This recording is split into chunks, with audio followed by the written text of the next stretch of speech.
Welcome to Pajan TV. Ayan mga lods, magandang araw, magandang gabi, magandang umaga, saan man kayong sulok ng mundo, kahit anong oras man sa inyo dyan. Kamusta kayo dyan?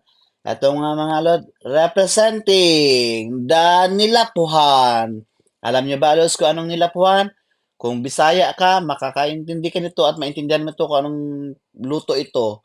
At malaman mo kung anong luto ito mga lods. Ito ay merong saluyot, malunggay, kalabasa, tsaka patola, pwede rin opo, tsaka meron siyang bagoong or ginamos at merong kalkag or tawag diyan na dried na hipon or pwede ding dilis, kung meron kayong dilis, at tawag doon sa amin ay baog. So, nilalagay mo mga alol sa iyong nilapuhan. Ayan, pinapakita ko.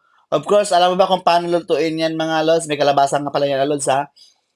Maglaga ka lang ng kamatis tsaka sibuyas tsaka ilagay mo na 'pag kumulo na yung tubig na merong kamatis tsaka sibuyas, ilagay mo na lahat ng gulay. Kahit anong gulay mga alods puwede mo ilagay diyan, basta lagyan mo lang ng bagoong or ginamos.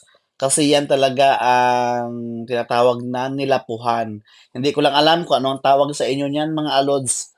So, kung nakatikim ka nito, comment down below mga alods. Salamat and see you for the next video ni Pajan TV.